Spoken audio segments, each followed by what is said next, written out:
vamos a tener que ver alteraciones neurovegetativas, como que compromete esa parte, ¿no? Entonces aquí vamos a hablar dónde se secciona, ¿no? Imagínense si la sección es a nivel medular, a nivel lumbar. Ustedes ya se imaginan todo lo que está conociendo la parte conomedular, la parte de los miembros inferiores. Si es más arriba, ya compromete el corazón, el pulmón, que hay problemas respiratorios, hay una sección medular, ¿no? Depende de dónde se secciona y se comprometan esas partes vegetativas, ¿no? Entonces el paciente con eso puede tener hipotensión, taquicardia, porque está comprometiendo las fibras que van al corazón. Estamos hablando del sistema vegetativo. Entonces, pero también, si también puede comprometer, puede ir a nivel de ciertas partes donde hay hiperhidrosis, el paciente viene con sudoración, o si va más arriba a nivel de CP12-1, ya hay el trauma verna, un póster. Entonces, un póster de tálamo, miosis, dosis palpebral, como una vez como el pancoas, que está justo agarrando el vértice del pulmón, pero está comprometiendo las fibras altas de la columna cervical, un cono, ¿no? Y si es abajo, bueno, abajo lógicamente, pero ¿qué es vegetativo abajo que puede haber? Equípago, ¿no? Descontrol de esfínteres. De acuerdo a donde se vaya, nos está avisando qué síntomas se. Ahora, también puede haber movimientos anormales de algunas lesiones medulares, por ejemplo, las distonías focales o segmentales, que vienen no solamente con un dolor neuropático, sino de disautonomía, sino con movimientos involuntarios que no movimientos anormales. Ya hemos hablado de síndromes, ahora nos vamos a los síndromes. Dentro de los síndromes,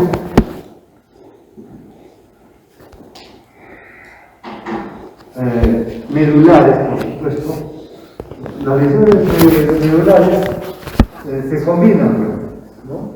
Imagínense que sea una sección medular, queda comprometido. Entonces ahí hablamos de una completa, disección medular completa. Es fácil, nosotros ya decimos sensitivo, motor y autonómico. Entonces, este síndrome se puede recuperar de acuerdo a donde esté y cómo sea el compromiso total o parcialmente, ¿no? Por ejemplo, un traumatismo medular, ¿no? O una inflamación aguda como una mielitis, puede ser bacteriana, viral o puede ser una T. Entonces, hay inflamación. O también puede ser un problema de un hematoma, ¿no? Una hematomielitis, que está comprimiendo, haciendo una compresión medular, que está trayendo la sintomatología. O también puede ser un absceso, que esté en esa zona y esté comprimiendo la médula. O un tumor medular, que también haré todo ese compromiso. Entonces el pacientito queda dormido, de acuerdo a donde sea el compromiso. Si es a nivel medular, vamos a hacer una paraparesia, una paraplegia. Si es a nivel más alto, y a nivel cervical, como lo que pasó con Superman, que se accidentó con caer de caballo, una cuadriparesia o una cuadriplegia. Ahí también, como el compromiso de los vegetativos del aparato respiratorio y corazón, tiene que haber problema respiratorio intubable, como está intubado. Entonces, porque hay insuficiencia respiratoria, pero todos los medios que salen de C3C4, ¿no? El frénico que está comprometido con él. Entonces, no hablamos de submedulares. Pero a nivel abdominal, cuando viene con un compromiso a nivel medular abdominal, ya hablamos a veces de ilioparalítico. Muchas veces los cirujanos han estado, querido operar incluso, pero no han encontrado nada, porque es ilioparalítico era por el problema medular. También hay distensión abdominal, compromiso de la vejiga, por supuesto, ¿no? Relojamiento, incluso muchas veces se han encontrado hasta priapismo, por ese compromiso a nivel de esa. Hay otro síndrome que es el síndrome alterno de disección medular. Este es alterno.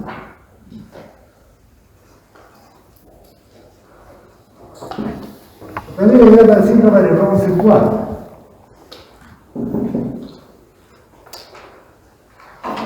Y le explico con un caso más. Era un joven que le gusta la marina. Entonces, como usa la marina, ustedes saben que mientras más abajo van, más presión hay. Por eso acá estamos a 480 milímetros de mercurio.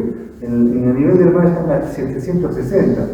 Entonces, mucho quería ganarse a alguien y entrar y sacar una perla. Bueno, podía bajar hasta 70 y 80 sobre el mar, no más, porque si quiere bajar a 90 más abajo tiene que ir con una ropa apropiada. Pero él con una perlita pasa 10 metros más, me meto un poco más y después hasta 90, un poco más, y logró también la perla, por supuesto. Pero él cuando salió sintió como un golpe en la columna lumbar, como una cuchillada, por la compresión que había entrado muy adentro del equipo. Y lógico que él ya pensó, dijo, no debía haber hecho eso. Como es marino, ellos tienen su cámara hiperbárica, se fue a cámara hiperbárica, a descomprimirse y todo eso. Pero no le resultó totalmente satisfactorio, pero cuando va a hacer la consulta, había tenido un bronce. Bueno, ¿qué consiste? Llegué a la consulta y la cosa de que cuando me ducho con agua caliente, en un lado de la parte de la pierna no la siento, no siento que esté igual que la otra, no la siento la temperatura que debe sentir con agua tibia. ¿No? Y cuando me pellizco un lado no hay el otro, entonces hay una alteración termoanalgésica, ¿no? Entonces, esto es por a veces heridas penetrantes, también puede pasar esto con una cuchillada que uno le dan, ¿no? Y hay alteraciones de las sensibilidades termoanalgésicas debajo de la lesión. Bueno, ya se acabó la hora, ¿no? Interrumpen.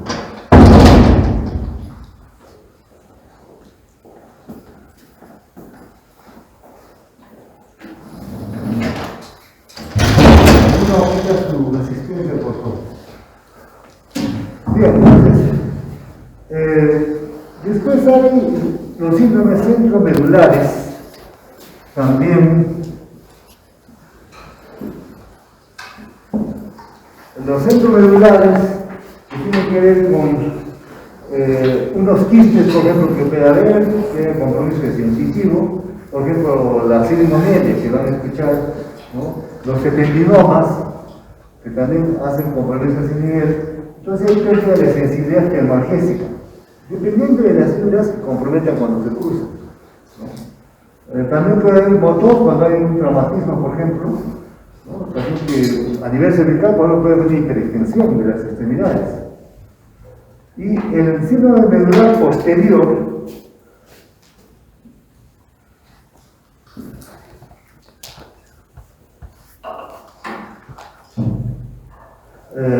esto se produce por lesiones desmielinizantes, por ejemplo, cuando había sífilis había ataques. La fase de Federis también.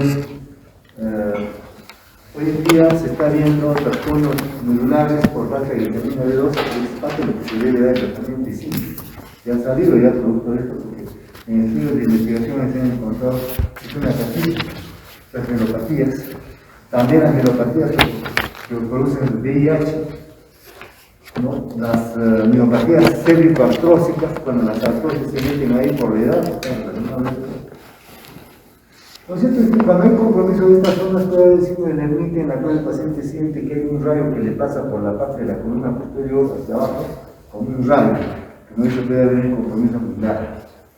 El síndrome, cuando es anterior, ya el síndrome medular anterior, estamos relacionándolo con la sintomatología de arriba, entonces ahí se puede producir, por ejemplo, por infarto de una arteria espinal anterior, por ejemplo, una hernia discal, que es relativamente frecuente.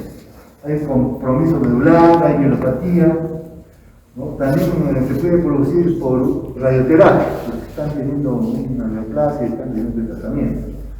¿no? Debilidad y alteración de los reflejos, también el paciente a veces está comprometido con la sensibilidad, porque nunca a veces es puro, siempre algunas cosas se escapan, ¿no? Y finalmente el síndrome de agujero occipital, cuando es arriba. Cuando es occipital, ya a nivel en la parte donde está el atlas, ahí a veces se mete un meningioma o un schwannoma, ¿no?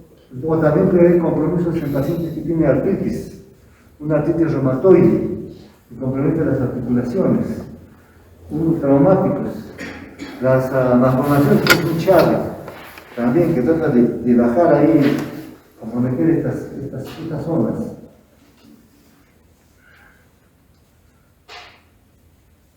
Y finalmente el síndrome de cono terminal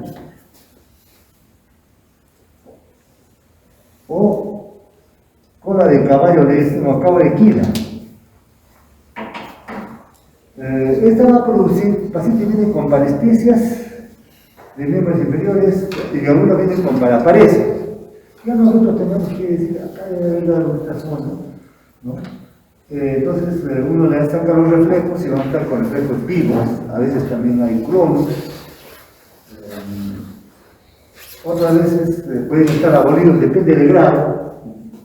Puede haber compromiso de síndromes piramidales, cuando se encontraba Babinski, otras veces está más avanzado atrofias, relativo de acuerdo a la evolución en la cual uno está examinando. Pero lo cierto es que, como por ahí hay fibras de la vejiga, puede haber alteraciones vesicales, ¿no? Como por ejemplo una vejiga hipotónica, el paciente viene con un globo vesical, y uno se explica por qué tiene globo vesical, le hace un examen y le encuentra hipotesis sencilla de montar, que es un problema de cono medular o cono de caballo.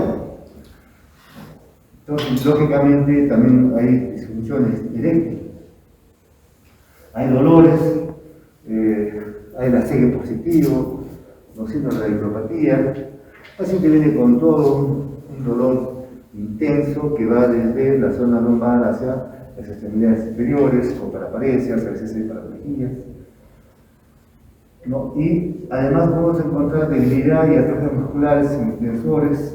Depende de la evolución en la cual el paciente está, ¿no? Para decir, tiene esto. Entonces, la electromiografía nos ayuda mucho para ver el pronóstico, si es una urgente. Bueno, después vamos a hablar de los trastornos del movimiento.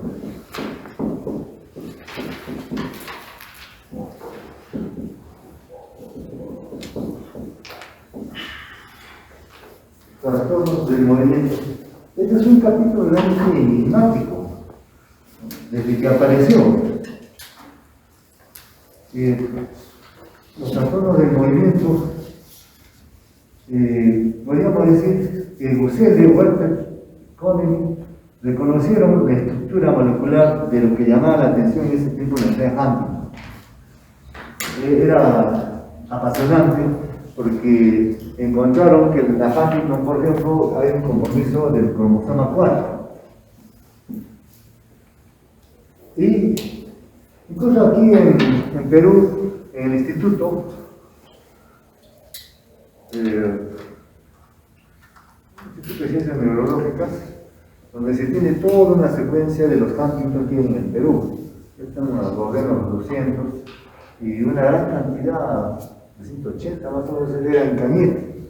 Entonces, cuando se daba la información, decían: tengan cuidado con esta zona porque hay herencia. En Cañete hay un Huntington, ¿no? Porque lo mejor que se puede hacer es dar consejo genético. Cuando uno ya tiene Huntington, ya no hay nada que hacer, ¿no? Esperar que su hijo, cuando tenga 20, 30 años, venga con todos los movimientos involuntarios, incapacitantes, invalidantes, que ya no puede hacer nada. No se puede hacer nada, simplemente consejo genético, saber. Por eso que cuando uno busca a tu pareja, dice: ¿cuál es tu descendencia genética? ¿De dónde eres? ¿Cómo eres? Vamos a formar una pareja y los hijos, ¿cómo van a salir?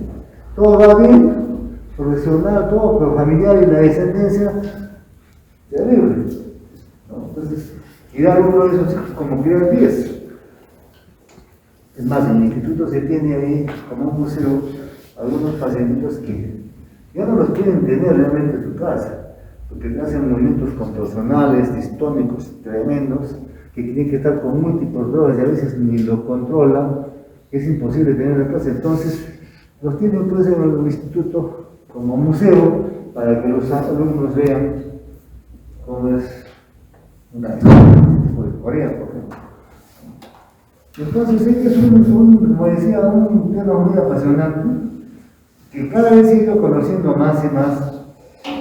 Y, por ejemplo, cuando hablamos de la caquicia, que es la incapacidad permanente del paciente estar sentado, siempre quiere estar moviéndose, o la ketosis en la cual el paciente tiene movimientos restantes, como las bailarinas hawaianas, o cuando me acuerdo un pacientito que vino a consultorio, me acuerdo en la sede donde yo estaba, con un medivalismo de miembro inferior, desde un día de evolución donde no podía controlarlo y por favor solucionen este problema, ¿no? Un medivalismo que le incapacitaba al paciente, en este caso curado.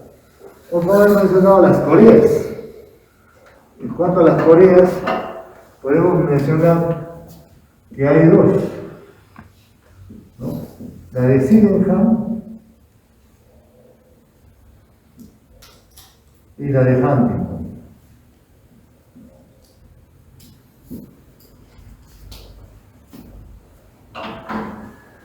La de Sydenham es una corea adulta que le llaman baile de Zambito, ¿no? La corea de Sydenham está más relacionado en los últimos tiempos estos estudios relacionados con la fiebre reumática. Entonces lo van a ver seguramente los reumatólogos van a hablar de la fiebre reumática. Los cardiólogos también hablarán de la fiebre reumática. Pero la Sydenham nosotros podemos decir que es una corea que puede aparecer después de 2 meses de tener la fiebre reumática. En la fiebre reumática hay los criterios de Young, ¿no? El llama marginano, los subcutáneo, artritis, carditis, todo lo que Young clasificó, pero la Sydenham aparece después. Es como un pacientito que la mamá lo lleva a consulta y ¿qué tiene su hijito? Dice que tiene un movimiento en la manito. A ver, dame tu manito. Y tenía el signo del ordeñador. Cuando le ponían la mano ahí, jalaba así, ¿no? Pues ordeñando la teta de la vaca. Bueno, dale una vitaminita, todo eso. Después de 2 meses o un mes viene otra vez, si no le ha calmado, que sigue.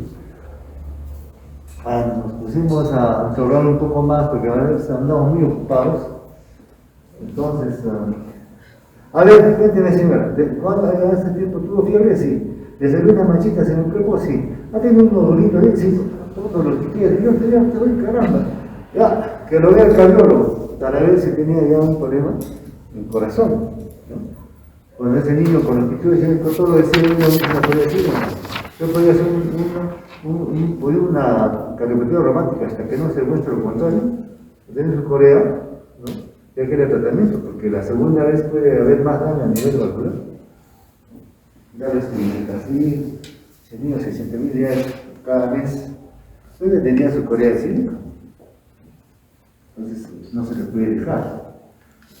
La otra es que, pero también a veces hay que estar, este corea que es producido por los anticuerpos que reaccionan contra los núcleos cablados y ciutalámicos. Podemos mencionar que también no solamente en la fiebre reumática, sino que también hay casos con la renopatía. Por ejemplo, un LES puede debutar como una corea.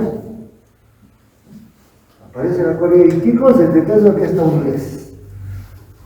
O puede ser un problema tóxico. Entonces puede haber una serie de causas que nos pueden dar a veces corea y que nos están diciendo es por esto, porque están eliminando anticuerpos que están a este nivel del cerebro. Y también la de Huntington, esta más bien es una enfermedad ya degenerativa, como mencioné, ligada al cromosoma 4. Son movimientos coreicos, de dedo, manos, tronco, tienen disartria, o sea, son movimientos discapacitantes. Cuando una vez lo vemos, lo olvidamos, que no lo pueden controlar. Hay hasta 4 estadios. En el primer y segundo estadio hay alteraciones de tipo ocupacional, ¿no? La personalidad, una desadaptación motriz. Ya en la tercera fase ya tiene mayor incapacidad física. El paciente a veces no puede valerse por sí mismo, ¿verdad? Y a la cuarta y quinta incluso, ya más bien ahí ya son dependientes totales, ya requieren cuidados especiales, como lo que le hay en el instituto.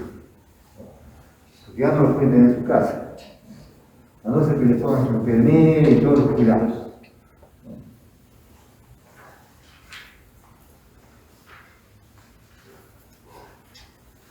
Entonces podemos mencionar entonces para estos movimientos involuntarios que hay una serie de, digamos, toda una clasificación que nos involucra a enfermedades como, por ejemplo, podemos mencionar dentro de los síndromes rígidos asimétricos, los tribarios, por ejemplo.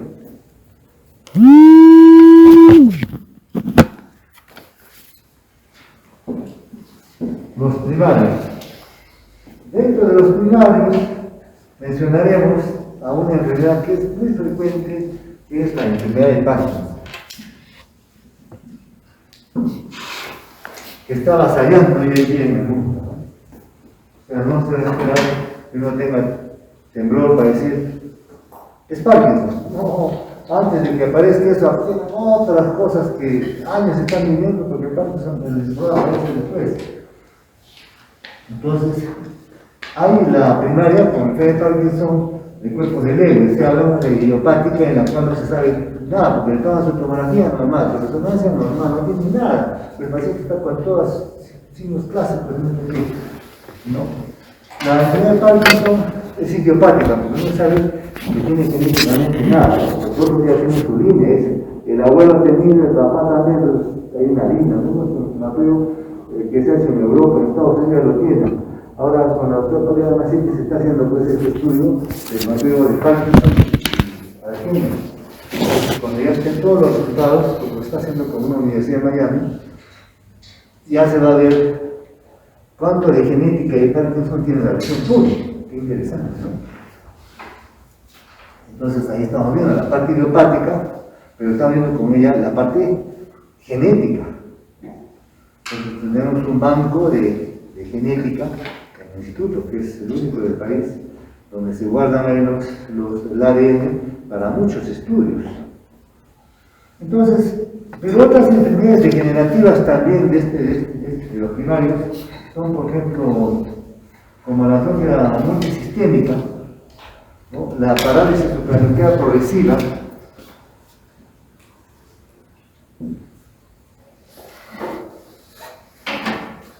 que digamos que esta enfermedad a veces se nos confunde con un Parkinson, ¿no? Estamos tratando al Parkinson aparentemente, pero no responde a la levodopa.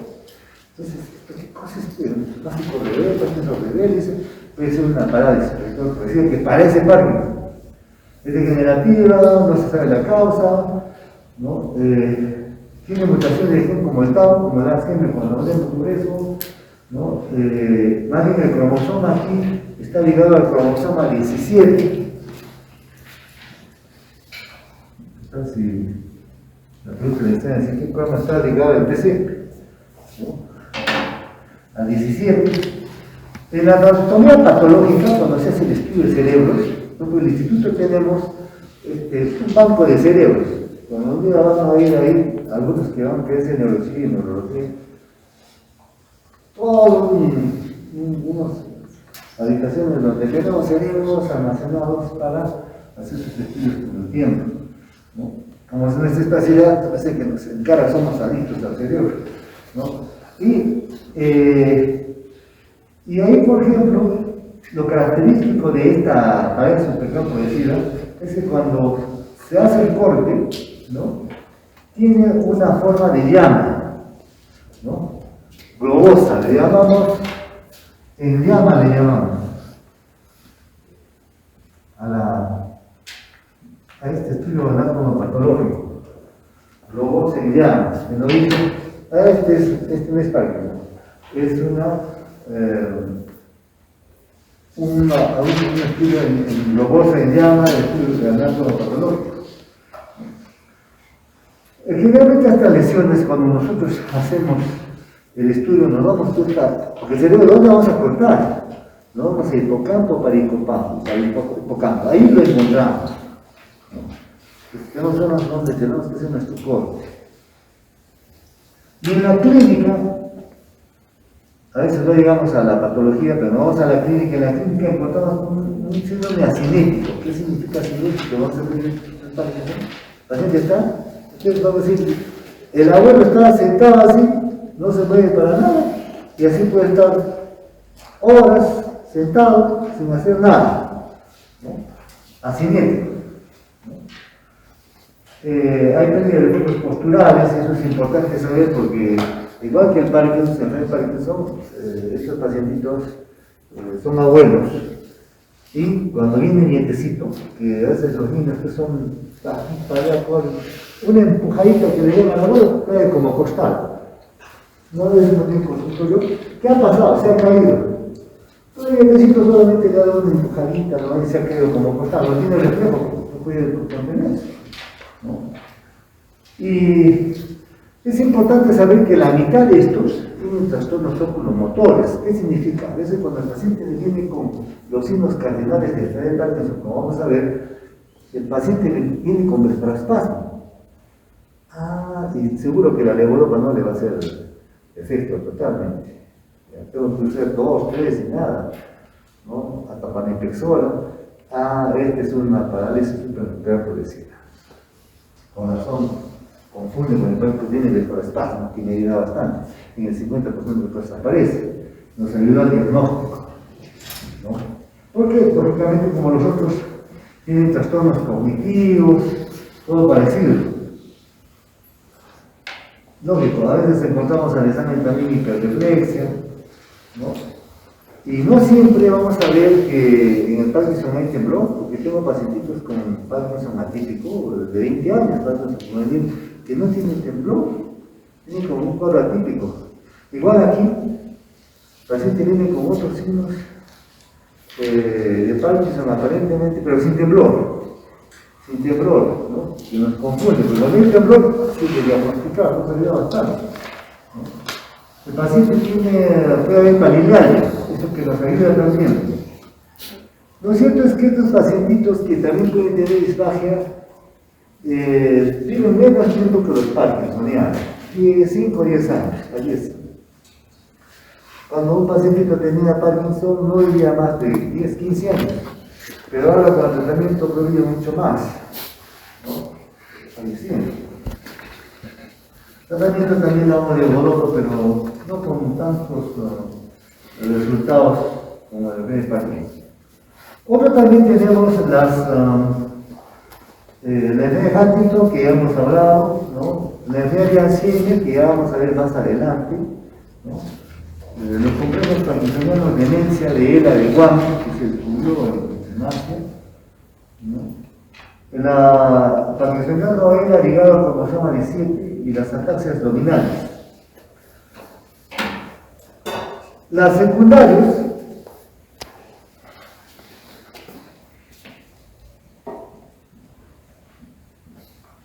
los secundarios, eso es causado por algo, ¿no? Por ejemplo, un postencefálico, encefalítico, por alguna causa será, ¿no? Puede ser un golpe, puede ser una infección, iatrogénico, o sea, por fármacos. A veces cada medicamento debe usarse con criterio, con conocimiento. Por ejemplo, esta última profesora de Boston, de acuerdo con los farmacéuticos, tenían el teléfono de los médicos. Cualquier medicamento ahí está en contacto con los médicos. el médico le ha recetado y por qué, alguna cosita, todo, pero estamos en una relación bastante estrecha entre el farmacéutico y el médico. Y no recetan así por así nomás.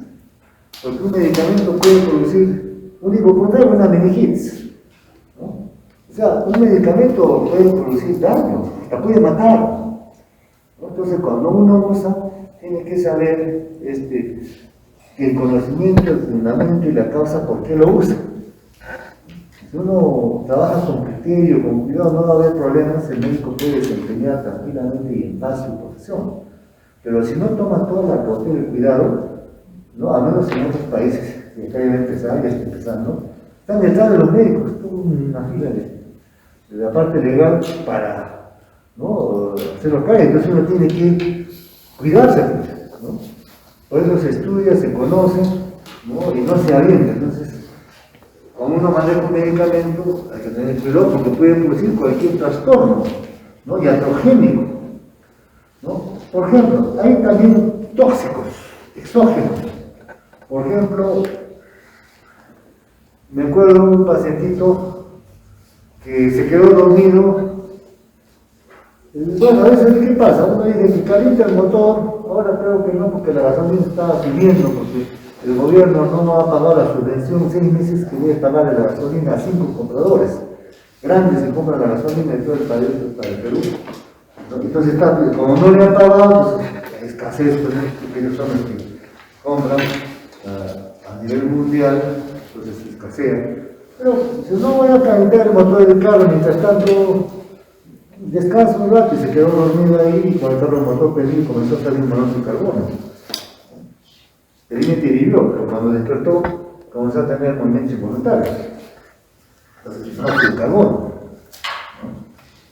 Los ambientes tóxicos, el medio ambiente donde uno vive puede producir trastornos de movimientos. Este olor de los que viven por acá, hay un olor que cuando uno vive por una zona, pero ¿dónde estamos? ¿No? Cualquiera que vea así, viven, qué calidad de vida, por razón muchos dicen, no, uno vive en la fruta de aquí, para Lima. Pero ¿cómo puede haber olor ahí? No, si es que, mejor lo digo, si supieran lo que puede causar todo ese medio ambiente, mejor ahí nomás, uno comienza a traerse problemas por hablar. Entonces, todos esos ambientes tóxicos pueden producir, pues, trastornos de movimiento. Ni hablar del metanol. El metanol es algo tóxico, por eso no sé si a ustedes o al otro grupo les decía, cuando yo voy a una reunión me van a dar de un baúl donde están dando los cócteles, por favor, discúlpenme, pero yo no tomo así. Tanto me ha costado llegar a ser profesional, especialista, todo, y ustedes también lo están sintiendo ahora. Yo voy a tomar un coctelito y ahí no se acabó, tiene metanol. Aquí estamos. Y se acabó el rico cirujano que quería hacer. Entonces, productos tóxicos, metanol, yo en las fiestas hacía todo eso, las fiestas están más incentivadas, diríamos. Le meten pues metanol, un poco de etanol, ¿para qué? Para que una vez uno se embriague, ¿no? Con un solo vaso. Entonces, ya, con agüita mineral, ya. También, a veces en las minas se utiliza mercurio, que todo de las minas de oro. Pero muchas veces ustedes van a ser médicos y les piensan que vamos a trabajar una minita, ¿no? Ya voy a juntar para mi carro, para mi casa. Ya están unos 3, 5 años ahí, pero cuando salen, un rosito, ¿no? O un infartito, una demencia, o sea, que le costó, porque ese medio ambiente donde está viviendo en los pueblos de las minas, que están inhalando, qué metal, ni siquiera saben, porque trabajan con mercurio, pueden estar infectándose con mercurio, y tienen su trastorno de tiempo. O sea que el que sabe es una pena, ahora que saben, ¿no? Y también hay otra Parkinson del Caribe, ¿no? Secundario también, a veces, un estado lagunar, por ejemplo, ¿no? Eso me refiero a infartos vasculares cerebrales, ¿no? Vacunadas. A eso uno no sabe dónde se localiza un simbatito. Y después tiene trastornos de este tipo. Y personas tontas. ¿Todo por qué? Porque se fueron a las famosas borracheras de fin de semana, ¿no? A sacar impuesto a la vida, ¿no? Entonces, a veces toman 1, 2, 3 días, ya sé para qué, ¿no?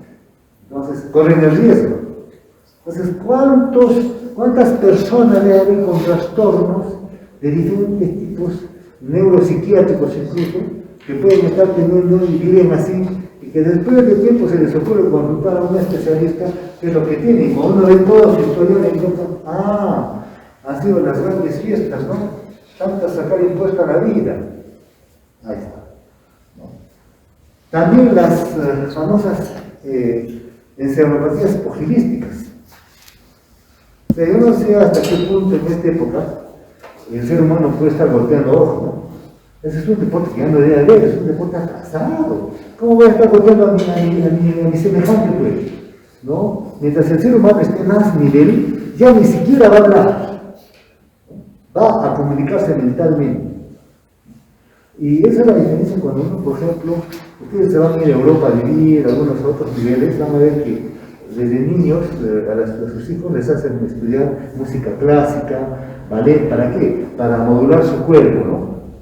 Tener la modulación del cuerpo de canto, las fases, ¿no? El movimiento del rostro. O sea, una persona encantadora, pero eso no ha sido así de fácil, tiene toda una trascendencia.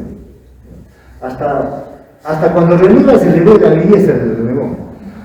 O sea, ¿cómo para llegar a modular esa personalidad? ¿Cuánto cuesta? ¿Cómo es? Algunos lo han logrado con esfuerzo, con sacrificio, ¿no? Pero vienen pues de descendencias de escuelas. Entonces, si uno se está golpeando al otro, tanto golpe, ¿a dónde puede llegar? A un trastorno económico, ¿no? Un boxeador, ¿cuál es su futuro? Su pronóstico. Termina con el famoso caso de Clay, ¿no? U otros. ¿Se hace? Entonces la encefalopatías pugilísticas, sobre todo los que han recibido tantos golpes y han tenido cuantos knockouts, ¿no? También problemas de hiperparatiroidismo. Nosotros a veces encontramos en el cerebro, cuando están rotando conmigo, y también con otros, van a ver en otras ocasiones, siempre va a haber una tomografía al paso, porque hoy en día las tomografías se están apologiendo, ¿no? Yo cuando vine aquí, como neurólogo, no había ni un tomógrafo, el único que había uno viejito, medio abusado, que había comprado en Mariquita. Imagínense trabajar así, ¿no? Y por ahí se me dice, ¿qué haces ahí? No, era lógico. Este hacía medio traumado por venir acá a trabajar, ¿no? No había resonador en Mariquita, resonador en La Paz y Lima. No se puede trabajar así, ahora estamos ya entrando a las imágenes funcionales más bien, ¿no? Entonces, van a ver las tomografías que ahorita ya ven en los celulares, le pasan de la cabecita, ya está tu tomografía en el celular, y van a ver clasificaciones. Entonces, esas clasificaciones que no se saben por qué tienen, pues si yo no he comido ni siquiera un sándwich en la carne con lechuga, yo soy muy cuidadoso. No tomo mis refrescos en la cual el mozo pone su dedo, que se acaba de salir del baño, y ha dejado unos quistes de circo ahí, ¿no? Yo no tomo esos refrescos de los restaurantes, no tomo. Yo me cuido, me higiene. Es imposible que tenga clasificaciones. Entonces, ¿a qué se debe esa clasificación? Clasificación idiopática, la llamamos, ¿no? Puede producir también trastornos del movimiento, ¿no? Sobre todo cuando vamos a ver engaños basales, ¿no? Y otras encefalopatías por infecciones, ¿no? Múltiples que pudiera haber. Entonces, una vez que ya hemos revisado esto, vamos a estudiar la más importante de todas, la enfermedad de Parkinson. La enfermedad de Parkinson es una enfermedad, no es un síndrome, con un pacientito o con un alumno de brutal, ¿qué diferencia hay con una obra de parkinsonismo o con una obra de síndrome de Parkinson? Cuando uno es síndrome de Parkinson, pues es un síndrome de todos los movimientos que puede haber, ¿no? Involucrados, movimientos involuntarios, y un parkinsonismo puede ser un temblor, pero cuando ya hablamos de enfermedad de Parkinson, ya tiene nombre y apellido, ya se sabe por qué y ya se tiene estudios.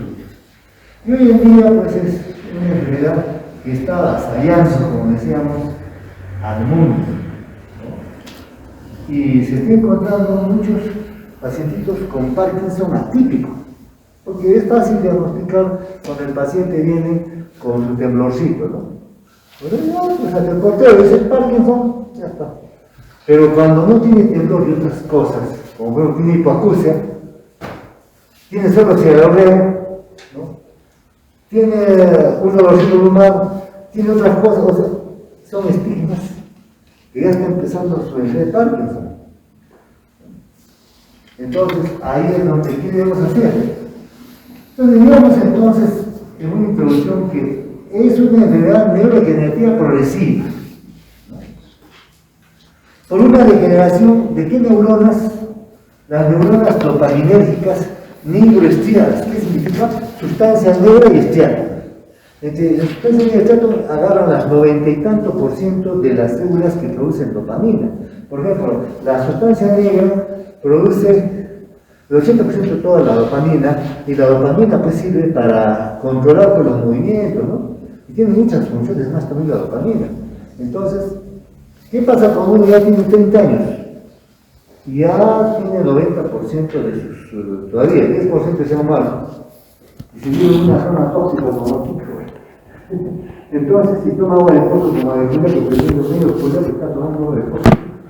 Peor, entonces a los 40 años ya solo tiene 70% de neuronas que producen dopamina. Llega a los 50 y ya tiene 50% más. Llega a los 60 y ya tiene solamente 40% de las neuronas que producen. Cuando llega a 70, 80 años, ya solo le queda 20% de neuronas que producen dopamina. Y ahí es donde aparecen los signos que vemos, la sintomatología. Recién aparece. Pero cuando tiene 30 no aparece nada, ya se está muriendo, ¿no? Entonces, si uno quiere vivir sin Parkinson, a veces tiene que, ¿qué vida lleva usted? ¿No? Comes comida chatarra, comida ácida, una vida terrible, estas son las consecuencias que vas a pagar cuando seas mayor, ¿no? Entonces, James Parkinson ya ha descubierto esto en 1817, hace poco nomás. ¿Y qué pasó de los 3.000, 5.000 años antes? Imagínense, 1817, hace poco, ¿no? Y él la denominó parálisis agitante, así le puso el nombre. Entonces, venían con trastornos articulares, con dolor, con disautonomía, todo lo que tienen que pasar y tienen que conocer para que ahora ustedes todo esté bonito, y ni siquiera vayan a ningún sitio. Yo cuando estudiaba medicina era terrible, no había internet, no había computador, no había nada. Imagínense cómo estudiábamos. Ustedes se sientan ahí, agarran su celular, toditos tienen. ¿No?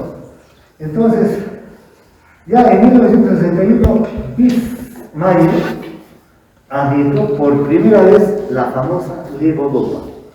Porque siempre pacientito que tiene Parkinson,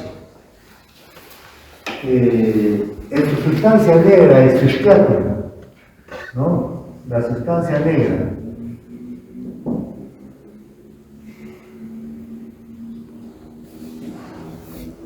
no tiene dopamina. ¿Qué tenemos que darle? Dopamina, que tenemos que lógico, pero no así. Dele dopamina, no quiero. ¿No? Entonces, él fue el primero que descubrió la levodopa, ¿ya? Porque era terrible, pero no había que dar. Es terrible cuando no hay nada que dar a un paciente, ¿no? Imagínense como los que tenían los rayos y se morían, y cuando Pasteur descubrió la vacuna con la rabia, Ya hizo en animales el experimento, pero quería hacer en humanos. Y está, pero ¿cómo hago? Ya mandó la noticia, a ver, ¿quién quiere hacer la prueba de los radiosos? Los seres humanos que tienen rayos, que vengan para vacunarlos y hacer la prueba. El de Rusia vino. Igualito va a morir y dice, ya, la vacuna no va, que te la posibilidad de salvarme. Y los 18 que vinieron de Rusia, está escrito ahí en la publicación, 12 se salvaron. ¿No? Así tiene que ser la historia de la medicina. Entonces igual acá, ¿no? La de Europa, era terrible en ese tiempo, ya ayudaba mucho, ¿no? Entonces, ya en 1965, Otman ya después ya la vence la SIDA, ¿no? Porque era un problema grande, ¿verdad? Solo de Europa, ¿no? Ya se combina para contrarrestar, porque hay problemas cardíacos, entonces ya vienen los dos, y con eso puede ser el primer problema, ¿no? Después ya salió la carbidopa y con eso ya utilizamos nosotros levodopa, carbidopa, levodopa, así, y con eso controlamos, ¿no? También el periodo homocefálico. En la anatomía patológica, como ya mencionamos, ¿no?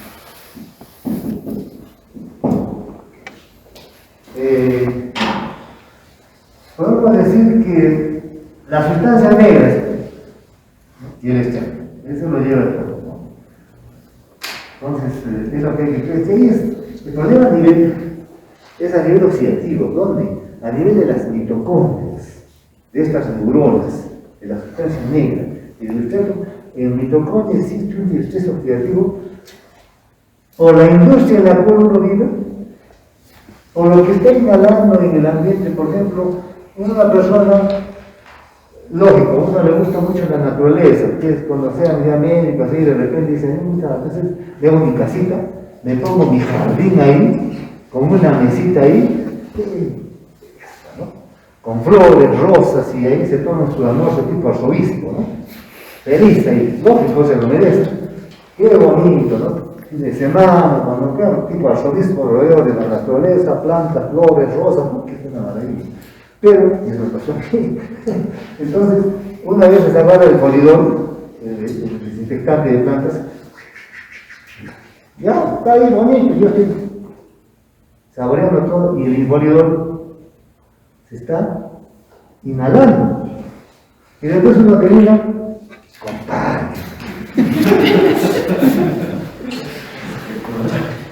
Bueno, el que nada sabe nada tiene, desde que ya eso es no es polidor, detergente no hay que echarle. Bueno, porque es mejor saber, porque si no, ya, entonces también hay los cuerpos de Levy, que son inclusiones intraneuronales, que pueden introducirse también en las neuronas, ¿no? Ya, y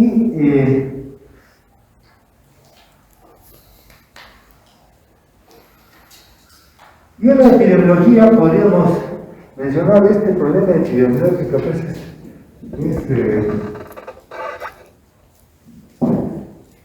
es el problema de esta enfermedad realmente, que a veces habría que se hace. Hay que hacer el diagnóstico con el temblor esencial, ¿no? El temblor esencial es, pues, el paciente solo tiene temblorcito y uno dice, puede ser parte, ¿no? Lógico, puede ser parte, ¿no? Hay que buscar otras cositas. Pero también el temblor esencial en otras personas que no sean Parkinson, por ejemplo. Me acuerdo del cirujano, mientras el médico tiene más experiencia, van pasando los años, se van a pasar a ustedes, tienen 10 años con el especialista, ya están entrando a las notas. Tiene 20 años, ya no puede, ahí sin mirar ya, ¿no?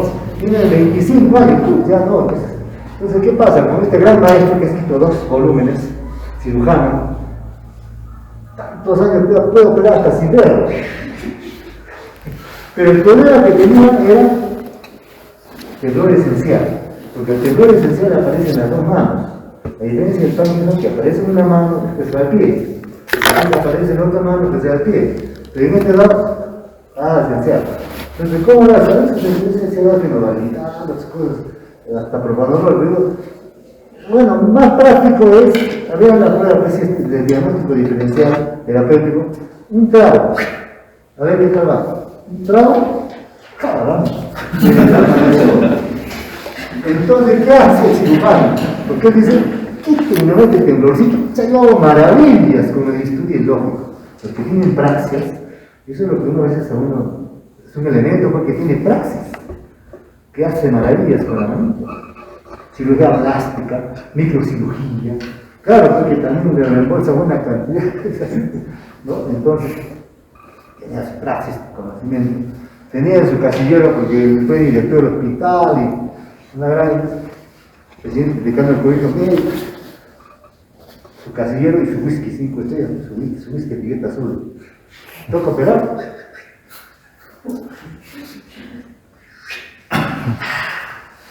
¿Cuánto le dio el chavo a esta? Apela, maravilla. Tiene experiencia, tiene el conocimiento, tiene todo, solo que tiene su temblor esencial, no mate, pero quítenle. Claro. Y así van a ver la historia del colega, ¿no? Cirujanos, todo. Los años pasan, pero no pasan en vano. ¿Ya? ¿Y cómo terminan? Alcohólicos, pues.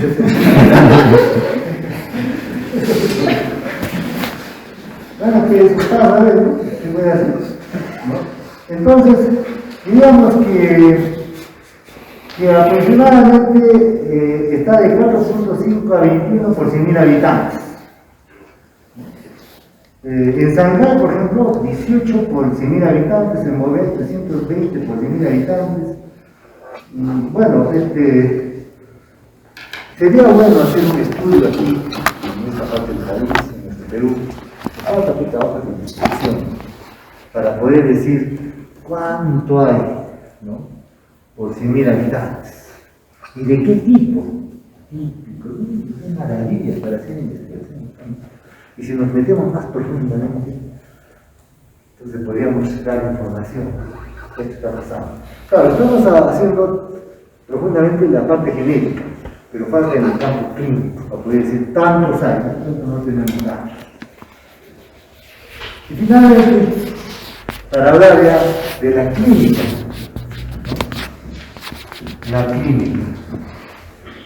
la clínica de enfermedad de Parkinson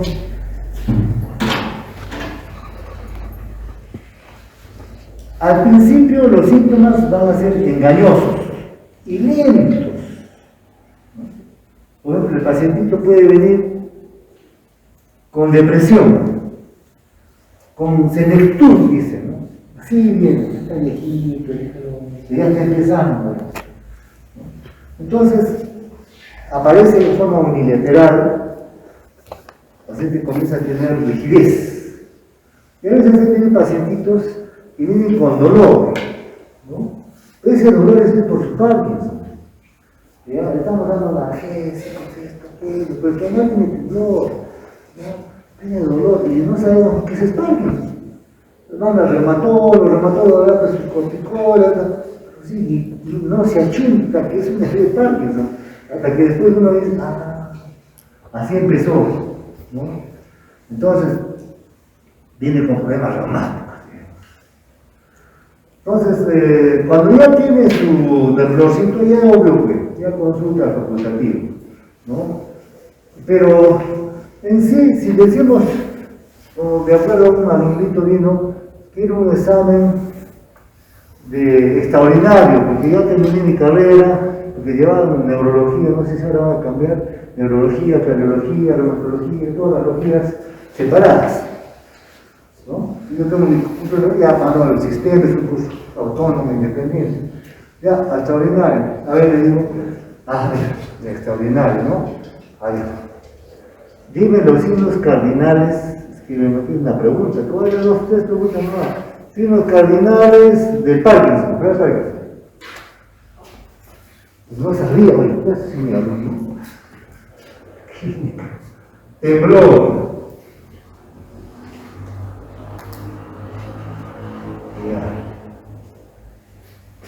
Acinesia o hipocinesia.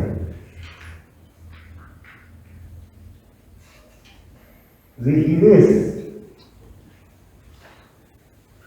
y ausencia de reflejos posturales. Estos son los signos cardinales principales de la enfermedad de Parkinson. Y no sé. ¿no? Pero algo común general, ¿no? Pero bueno, pero hay otros signos, ¿no? Además de eso, ¿no? Que ya verán más adelante. Porque, por ejemplo, el pacientito tiene, por ejemplo, insomnio, como le dicen, sueño fragmentado, ¿no? Duerme, se despierta, se duerme, se despierta. O sea, a veces no completa su sueño REM y sueño no REM, son 4 horas. Tiene piernas inquietas, ¿no? A veces ven el colchón, ahí está, hueco. Nicturia, trastorno de la conducta del sueño REM. Ya vamos a ver cuando se habla del sueño no REM. Pesadillas, alucinaciones nocturnas, tiene calambres nocturnos en las extremidades, hay una distonía del periodo empeoramiento nocturno, a veces de los signos motores. En el día duerme, ¿no? Cambia su ritmo circadiano, duerme en el día, en la noche está medio despierto, sueño fragmentado, y va a llegar a la consulta con su familia. Doctor, no puede dormir a la noche. Claro, si duerme en el día, ¿no? Y sus ataques de sueño que le den en el día. Pero también tiene trastornos psiquiátricos, conductuales, por ejemplo, tiene depresión, puede haber tener cuadros psicóticos, o sea, alucinaciones, ¿no? Auditivas, sobre todo visuales, ¿no? Su deterioro cognitivo, ¿no? Y trastorno del control de los impulsos. También hay síntomas disautonómicos, por ejemplo, hipotensión ortostática, eso hace que se caiga también. Pérdida de la arritmia respiratoria, incontinencia vesical, hay estreñimiento, disfagia, impotencia sexual, crisis de sudoración, lo que mencioné, cialorrea. Otros síntomas, por ejemplo, a veces lo primero que aparece en los estudios que han hecho es la anosmia, hipóstoma. Ahora ves con el COVID diciendo, con la anosmia, hipóstoma, los signos del COVID. Pero estos pacientitos tienen su anosmia, hipóstoma, ya antes del temblor, ¿no? Su disfagia, disfonía, sus dolores musculares, a veces un dolor sin causa aparente, otros terminan con osteoporosis, con conjuntivitis. Analicemos a ver cada uno de estos síntomas. Empezaremos con la asinesia. La asinesia e hipocinesia. La asinesia, ¿qué cosa es? Es una falta de iniciativa. Y la bradicinesia es lentitud para efectuar movimientos voluntarios o automáticos. O sea, la mayoría de los enfermos refieren la asinesia como falta de fuerza, falta de fuerza. Y los primeros síntomas pueden ser una dificultad para los movimientos fijos, o sea, llegan a decir a eso. No puede ser. Después a ver, ayúdense cuando viene a consulta, a ver, desabotónate, abotónate tu camisa. No, ahí no encuentro el hueco. ¿No? Ahora también, no lo mande a afeitar a su abuelo. ¿Por qué? Porque se va a cortar todo. No es el problema, pues. No puede escribir, no puede coser, no puede atarse los botones de los zapatos, los cordones. No, a ver, mata un huevo, tampoco. ¿No? Entonces, la asinesia pone de manifiesto que el enfermo golpea rápida y repetidamente la lleva con el índice. A ver, cada vez.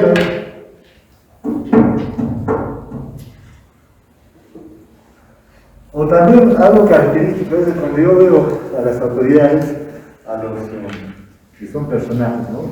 O también políticos.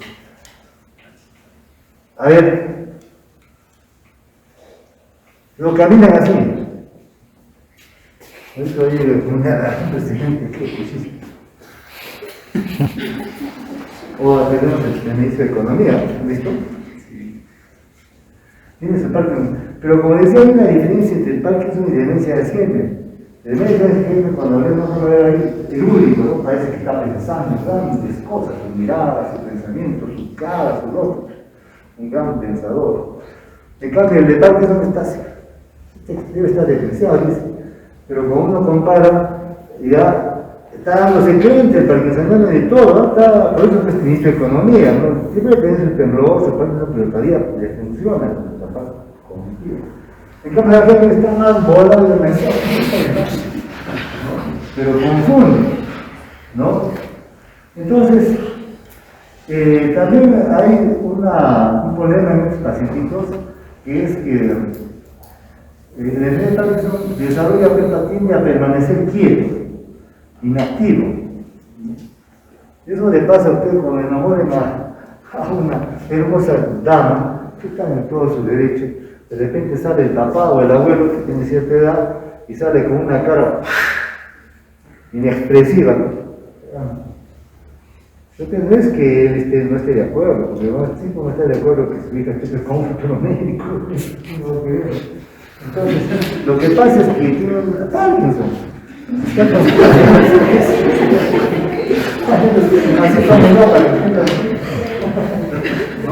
Entonces, tiene una fase inexpresiva, o sea, ese rostro no muestra expresión, ¿no? Entonces, no tiene anemia, falta de anemia emocional en los rostros, una voz monótona, y cuando escriben como un cerro, no tienen una buena letra, también es una forma de decir el diagnóstico. Y en cuanto a la rigidez, la rigidez es un estado de tensión y firmeza muscular, ¿no? Que dificulta el desplazamiento de las articulaciones. La rigidez del parkinsoniano no depende pues, de la velocidad del movimiento, ni del grado de abertura de la articulación, sino que se aprecia durante todo el arco del movimiento de una extremidad, ¿no? Pero acá hay algo importante. Cuando el pacientito, por ejemplo, asociamos temblor con rigidez, hay lo que llamamos el signo de la rueda dentada, ¿no? El signo negro, ¿no? En la cual coexiste ese temblor con la rigidez, por eso es que uno quiere desengranar. Entonces, la rigidez de una extremidad aumenta con los movimientos voluntarios del otro cuando hacen el examen, ese signo del freno, ¿no? O relacionan con un lado con el otro, que también tienen estos pacientitos.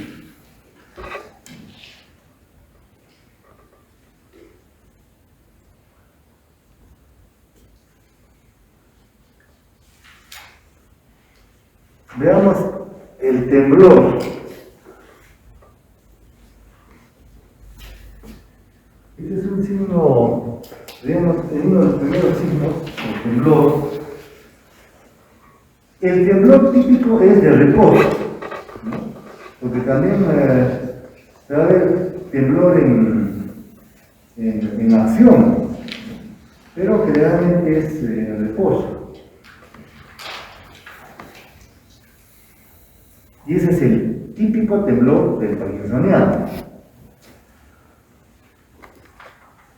Pero también un temblor postural, pero es menos constante, ¿no? Que el reposo.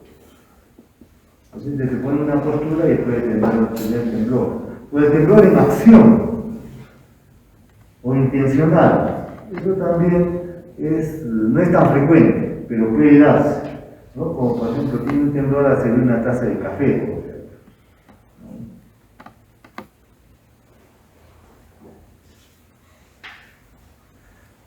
Cuando el paciente está durmiendo, desaparece el temblor, pero a veces el pacientito cuando viene, por ejemplo, al consultorio, lo comienza a examinar, a tomarle la presión, a manipular, aumenta su temblor, pero si está un poco habido, casi nada, o sea, se estresa y tembla más, ¿no? Entonces, incluso a veces el pacientito, tengo pacientitos que consultan por temblor, pero cuando uno lo examina, no lo encuentran. ¿No? ¿Le hacemos esto? No. Dice, doctores, yo siento que tengo temblor. El paciente lo puede sentir antes de que nosotros lo vamos a ver. O sea, es a veces así, ¿no? Entonces lo va a notar por dentro, dice. ¿Ya? Más adelante lo vamos a ver. pero al inicio es así, entonces hay que hacerle caso al paciente, ¿no? Entonces, pero también hay otros temblores que no solamente varían en la mano, sino también puede venir en la cabeza, en la mandíbula, ¿no?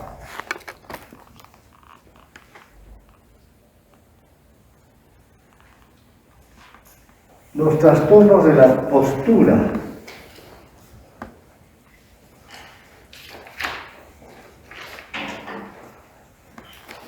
Suelen ser evidentes en fases precoces, ¿no? En la enfermedad, sobre todo unilaterales. El paciente puede adoptar alguna postura, presión. Si la presión del tronco es asimétrica, el paciente puede inclinar hacia un lado, ¿no? Desde el tronco. O sea, ¿a qué se refiere? A que el paciente puede ir su tronco hacia un lado. Cuando un pacientito, compare que no tiene ese espacio y está yendo hacia un lado, ¿no? Ustedes cuando terminen su residentado, a uno le va a gustar ir a Europa para ver cómo es Europa. Se va en Italia, tiene Venecia, Roma, luego van a decir que vive la torre de Pisa, y ahí se acuerdan del pacientito de Parkinson, ¿no? Está su columna, la torre de Pisa, el signo de la torre de Pisa, ¿no? Entonces, ¿qué se presenta en el pacientito con Parkinson? Y hay un término que también utilizamos que se llama la captocórnea, que es la postura de flexión casi total del pacientito, ¿no? O sea que la columna se extiende hacia un lado, está medio curvadita su columna, con a nivel dorso lumbar, pero eso es por su enfermedad, no es por otra cosa, es por el Parkinson, la captocórnea. Entonces puede adaptar, pero él puede enderezarse cuando quiera, ¿no? Pero a veces sin darse cuenta también podemos encontrar en el pacientito alteraciones en la marcha, como en la marcha del parkinsoniano, pasos cortitos, encorvados, ¿no? Que ellos como van siguiendo el efecto de la gravedad. Entonces, como el que también puede dedicar con las caídas frecuentes, como no tienen reflejos posturales,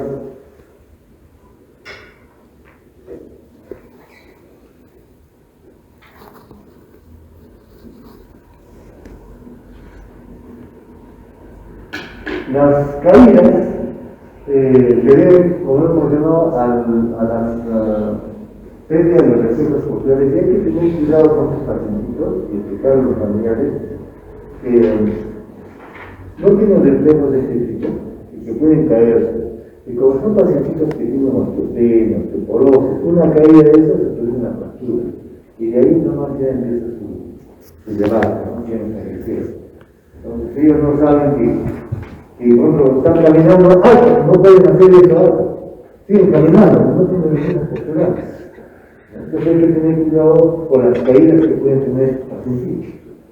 ¿No? Y tienen también acafisia, que significa la incapacidad del paciente de aguantarse en una postura. Entonces tienen que estar cambiando, moviéndose de un lado a otro lado. Además, dentro de la clínica también hay las alteraciones vegetativas. Dentro de las alteraciones vegetativas tienen los trastornos disautonómicos. Hemos mencionado de la misma cardíaca respiratoria, la hipotensión ortostática. Tienen la cialorrea, la seborrea, el estreñimiento. Todo esto nos hace pensar que el paciente necesita cuidados especiales. La anormia, como mencionamos, puede preceder varios años antes a los trastornos motores. Y eso nos ayuda a hacer el diagnóstico. Cuide la dieta. Hay una forma de tratar de esto, estaba diciendo un artículo, sobre todo porque como no existe tratamiento para esta enfermedad y se controla con levodopa, como pramipexol, ahora después de la rosagirina, no totalmente, entonces es una forma de prevenir, que tiene anormia y muchos años después va a tener trastornos motores. La lanza. Empiece usted a avanzar, vaya duro y cuide su dieta, comida de cariño. Entonces, de esa forma evita que los signos motores aparezcan pronto, que pasen muchos años. Es una forma de prevenir esta enfermedad. ¿No? Porque cuando ya está con sus signos cardinales, con ya medicamentos, todo ya, prácticamente el paciente ya termina siendo casi dependiente. ¿No? Y finalmente presentan anomalías oculares, destacan reflejos gravelares, trastorno de la microfonía, palilaria. Pero esta enfermedad es una enfermedad que a veces también tiene sus trastornos paradójicos. ¿En qué consiste? En que, por ejemplo,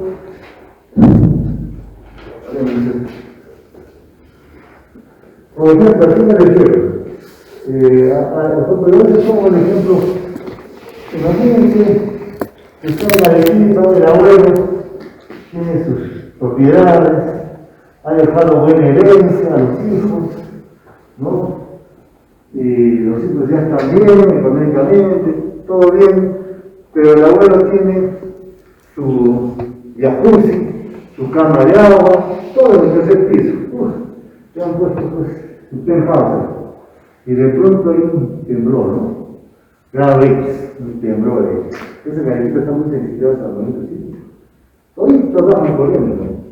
Entonces cada mes al abuelo lo llevan a su neurólogo para que le dé su tratamiento, lo evalúe, todo bien. Entonces al abuelo lo bajan con cuidado de la grada, ¿no? Con cuidado, lo suben a la movilidad, lo llevan, lo ve su especialista, ya todo bien está, y siga tomando su pranitexol, su lasatina, ya muy bien arriba, ya el abuelo su penthouse.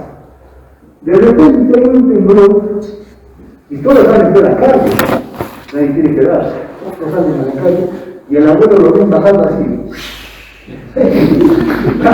Y todavía no van a venir, todos en la calle se viven como el abuelo. ¿Qué pasó? Como el estrés hace eliminar melanina, contrarresta todos estos efectos de Parkinson y se olvidó de sus problemas de signos cardinales. ¿No?